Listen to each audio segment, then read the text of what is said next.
How can we solve transportation problems related to crumbling infrastructure, surging congestion, poor air quality, increasing GHG emissions, and declining revenues?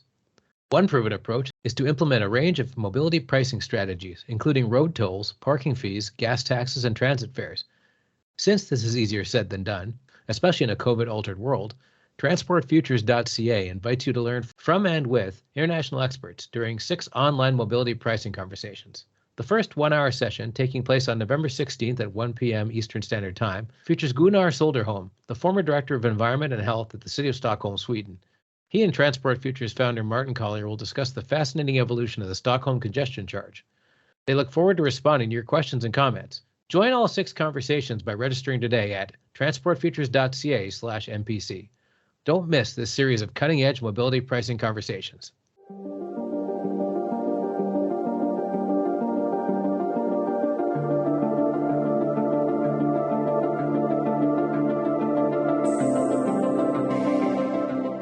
Hello everyone, welcome to the Construction Record Podcast, live-ish from the P3 conference in Toronto. I'm digital media editor Warren Frey, and to begin with, I have with me Angela Gismondi, staff writer for the Daily Commercial News.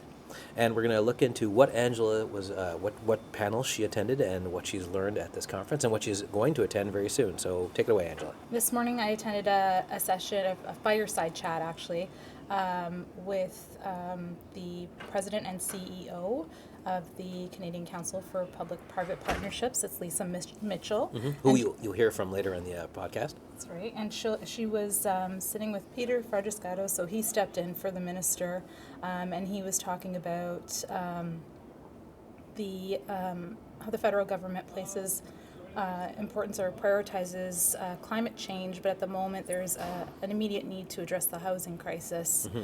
And so he talked about the importance of collaborating with partners and incentivizing developers and getting more houses built at this time, and that's kind of the focus of the government for right now. After that, I attended a session called Tunneling Towards Success on the Eglinton-Crosstown West Extension. Oh, okay.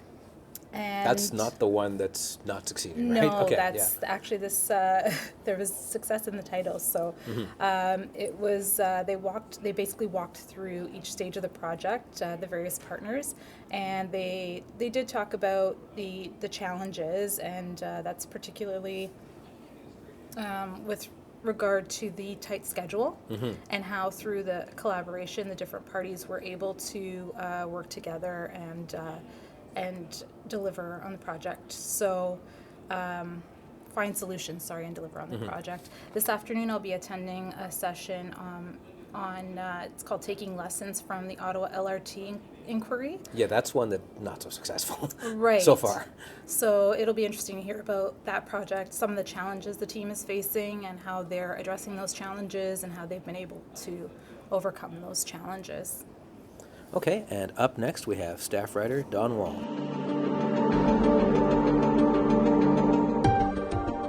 I'm here with staff writer Don Wall, who's been to 2 sessions this morning. Can you tell me what you saw? Sure. The first one was Barry White. He informed delegates of the conference about a recent report he has written, co-authored, the White-Fraser Report. It's just an analysis of the state of P3s in the UK. Mm-hmm. And he said, he just launched it last winter, published it this spring, and it's a good interview with a principal of Fenton about just what some of the findings were. Some of them were he compared it to a rounded cliff with kind of plateau on the top. Most of the P3s are operating well. Mm-hmm. Some of them are kind of falling out, are being problematic. The question was, what are projects that are causing problems? Mm-hmm. And it's healthcare problems. Of course, they're very complex, and so good discussion on that. Mm-hmm. I think. Talking in terms of what the role of a public owner can be in these projects, kind of an interesting analogy. So in Ontario, often we get around to discussions of public-private partnerships. So the 3 Ps, they say, let's focus on the P part, the third P, partnerships. Mr. White said, you know what? Sometimes these partnerships, you have to focus on them, be collaborative, but you have to take a bit of a hard line on them. You can't, you have to do some advocacy, call for results and ensure that, ensure that the public interests are taken care of and that they're driven forward. So really good discussion from him. Second one was a nuclear discussion on the future of nuclear in Ontario. Very successful already, of course. There is OPG, which is already announced and is well into its small modular reactor program, SMR. So they've seemed to have, they're well advanced in that in terms of planning. Bruce, I notice, that's the other major player in Ontario. They provide a lot of clean energy in Ontario. So it's basically a success story. And is what they were talking about to the delegates here. And nuclear's been I don't know, legacy is the right word, but it's been the source of power for Ontario, that and hydro for a long time, right? Sure. For decades, and it's a success. So much so that they've gone through both gone through refurbishments, tremendous successes. I was at the Building Trades conference where they talk about cooperation with unions to ensure that, and all sorts of cooperation. So they come in way early, under budget, and before the deadline. So a great success story. Ontario, an Ontario energy regulator, has said Ontario, to meet its future electrification needs, energy needs, we need a lot more power. Turning the spotlight on these two major players in Ontario.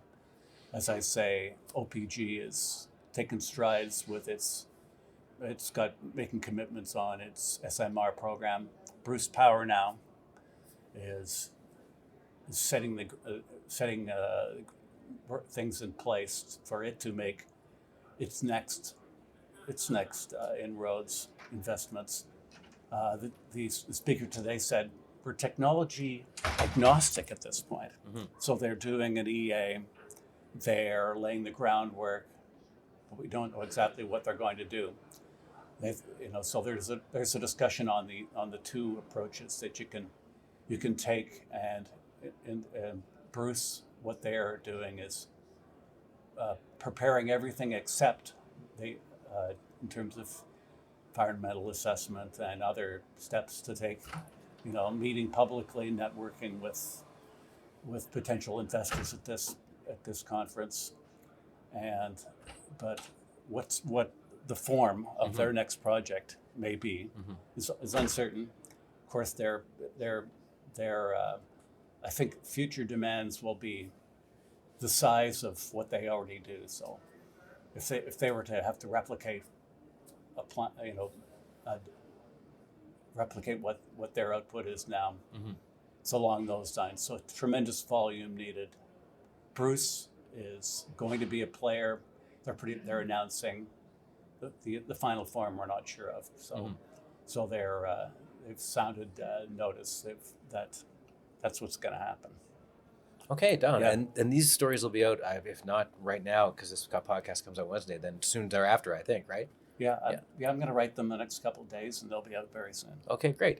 Okay. And up next, I have an interview with Lisa Mitchell, the president of the CCPPP, and after that, there's an interview with Michael Lindsay, the president and CEO of Infrastructure Ontario.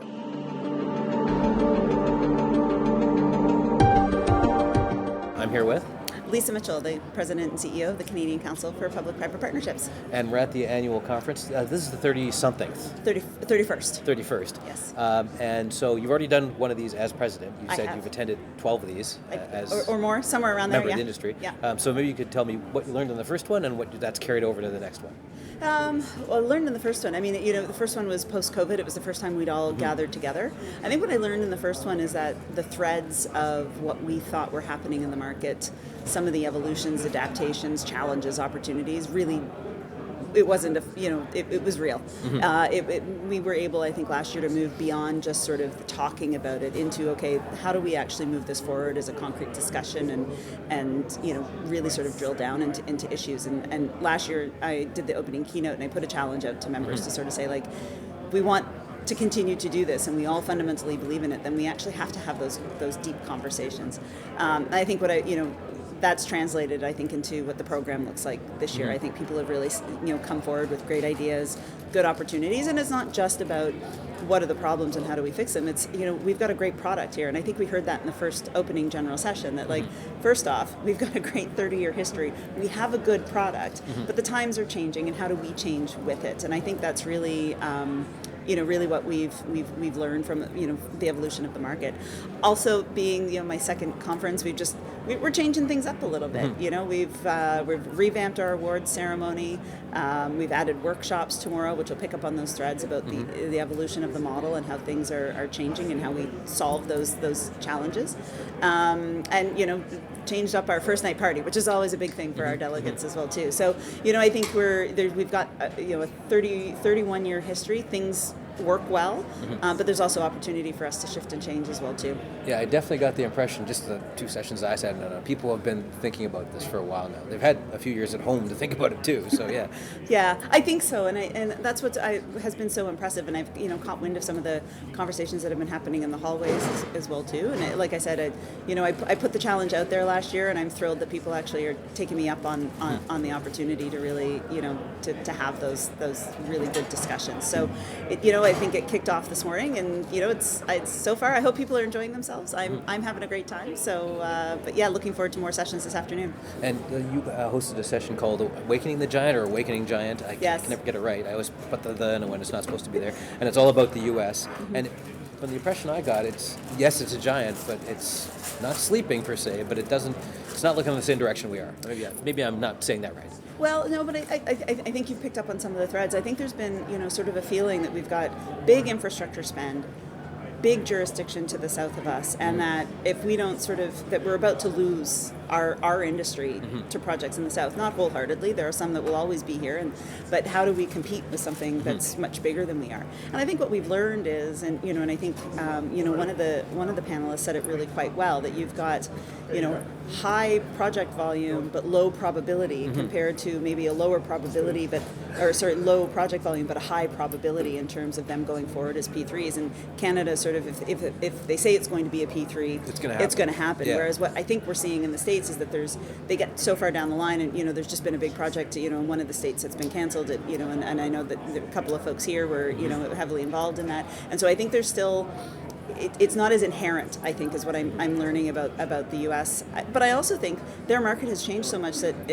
where we used to be in a world where the U.S. used to come to Canada to learn from us, we also have the opportunity to learn from them. They've done things a little bit differently. They've adapted the model in ways that I think we're now looking at. How do we learn from that experience? So I think that cross-border lessons learned and sharing is really a good opportunity, and work closely with the other Lisa at AI, and where we can find some synergies and work together. So she and I talk often about that. So I think it was really interesting to hear sort of that perspective, and perhaps it's maybe not what we thought it was. So I thought it ended up being a really great discussion and eye-opening, I think.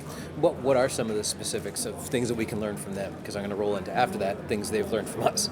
Yeah, well, I mean, it's interesting, and it came out in the session as well, too. I mean, we started and really sort of began in the social side. They've really kind of focused on the civil, the transportation side, so I think there's some opportunities there for us to learn. We haven't, revenue and demand risk is something that they've been doing, and we have less experience in that. And I think in this new world of progressives, or we've seen them referred to as pre-development agreements in the States. I'm thinking of sort of LA Metro's approach.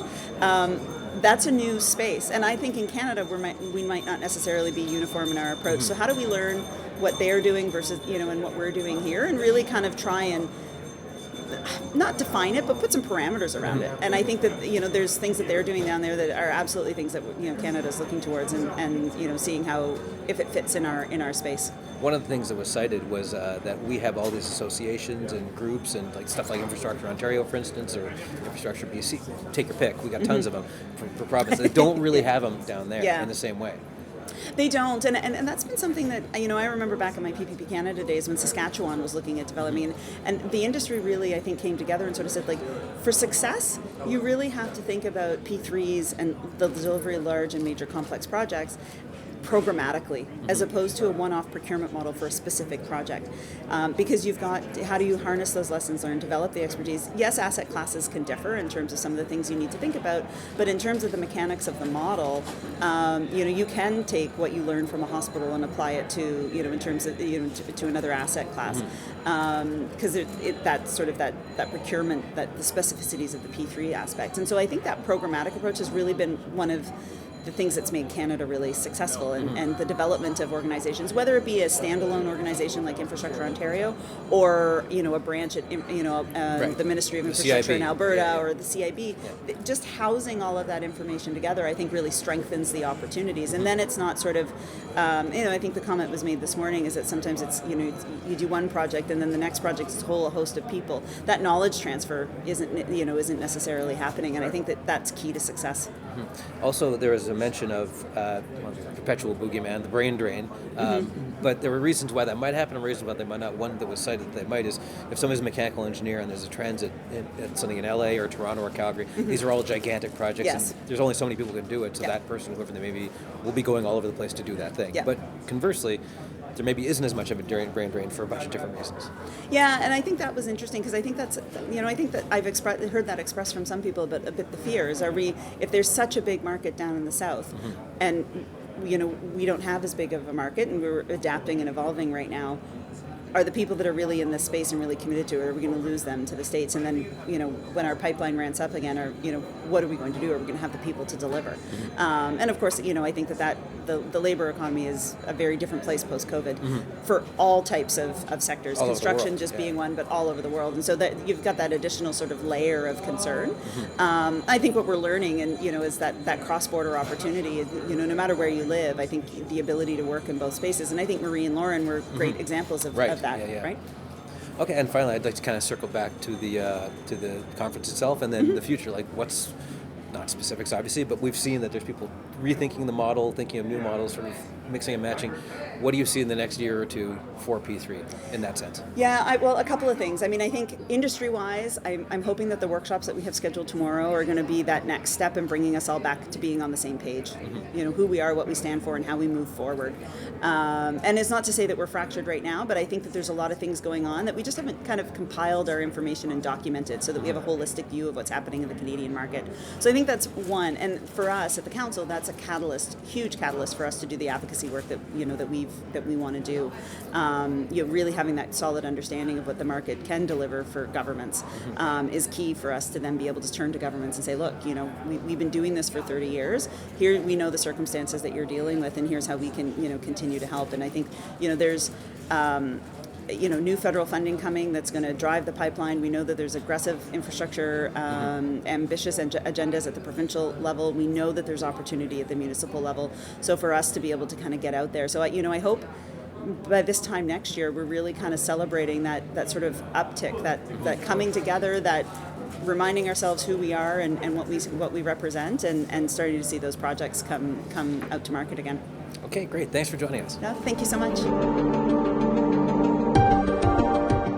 I'm here with Michael Lindsay, President and CEO of Infrastructure Ontario. And we just got out of a panel talking about the new challenges for the P3 model and for infrastructure generally. Indeed. And one of the main things they talked about progressive and how it's kind of this new thing that's both, I guess there's hope and wariness about it. So maybe you can go into that. Yeah, well, I mean, we have been talking to the market for the last several years about the right delivery model for the right project, based on the characteristics of that project, from size to risk to geographic location.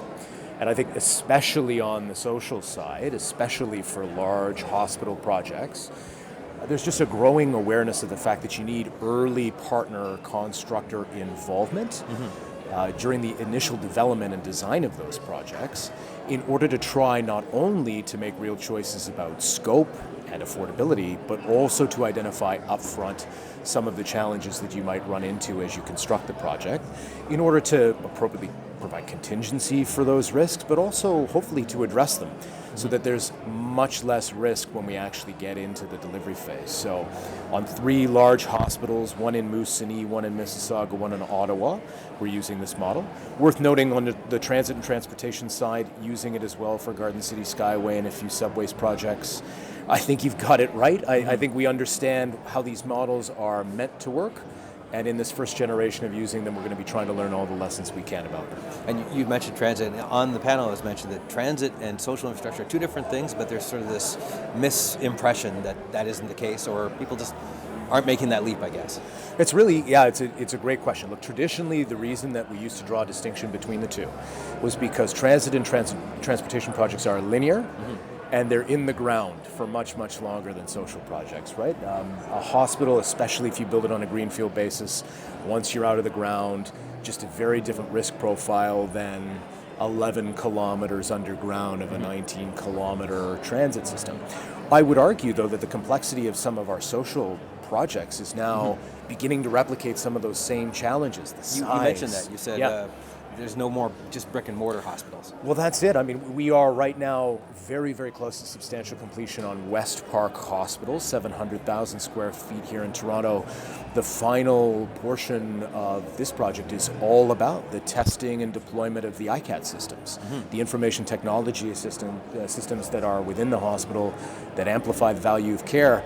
And so, because of things like that, because these projects are getting much bigger, and now transforming entire precincts of places like Ottawa and Mississauga, where we're beginning to back into some of the same risks and challenges that transit and transportation projects have always had. So again, I think at the high level, it's useful to talk about the distinction between the two, but we try to the best of our ability to be very specific about what a project's characteristics are and what that implies for us as a contracting authority when it comes to delivering them. Another thing that was mentioned, and this kind of goes for life generally, but specifically to infrastructure, things are way different than they were pre-COVID and post-COVID, and there's a lot of different ways that kind of shakes out. Yeah, well, look, I'd be remiss if I didn't start by saying a huge thank you to our industry and to government generally. I mean, we've been pretty resilient as a jurisdiction here in Ontario. I think you heard me quote, we've reached substantial completion on 29 projects since 2020. During the pandemic. We're constructing 24 more right now. So for all of the talk about ways to better perfect our partnerships with the private sector, we're still bringing critical assets, particularly the health and long-term care space, online during this pandemic. But no doubt, right? I mean, not only have we now lived through what for 4 decades we would have thought of as completely unprecedented inflation in our market, but unfortunately, civil strife and war around the world have disrupted supply chains. Right. And the reindustrialization that came out of the wake of COVID-19 have also changed those supply chains. So thinking about what used to be a little bit more effortless for our counterparties, how are they going to get enough concrete? How are they going to get enough rebar? These are things that are new challenges post-COVID pandemic. I bet on us and our ability to stay in close conversation with the market about how to effectively navigate those challenges. And speaking of talking to the market, you specifically mentioned this conference, and I'm sure there's other events and interactions where that's kind of key to where you guys go going forward. Most important thing I do, right? I mean, we, on behalf of the province of Ontario, are incredibly privileged to do what we do, and I have a very, very professional team, often folks that have been architects, designers, engineers, construction leaders. But without the feedback that we hear from the market about the actual effect of the things that we try to do, we're not going to manage, right, to perfect some of the delivery models that we're trying to use. The incredibly illustrative example that we chatted about up on stage was collaborative behavioral assessments. Had you attended this conference 2 years ago, I think you would have heard everybody within the market saying, we absolutely need to do more during the process of procurement to think about how we make use of those types of evaluations with intentional effect of ultimately bearing on the outcomes of our procurement processes. You're hearing in the room today some apprehension, right, about just how valuable that winds up being. And if we don't get that kind of feedback or understand some supply chain issues several layers down in our projects, That's where we risk doing things that we think are going to have effect, but ultimately just have affect. And you said this is a long-term thing. We've got a couple generations to go before we know exactly how this all works. I think back to, we've now delivered more than 50 hospitals on a P3 basis. Once upon a time, public-private partnerships were new too. And it was a big change to think about how you would deliver a project using those mechanisms. We've become talented practitioners of that particular delivery and contract form, pointed at by people the world over in respect of our expertise of doing it. But it took several projects, right, in order to understand how contracting authority and private sector could best partner. And so again, I'll just say I bet on us. I think we have evidence of being able, in close conversation with our markets, to quickly learn these lessons. And we are absolutely listening as attentively as we can to those lessons. Okay, I think that's a great place to end it. Thanks for joining us. Yeah, cheers, Warren. Thank Thanks. you very much.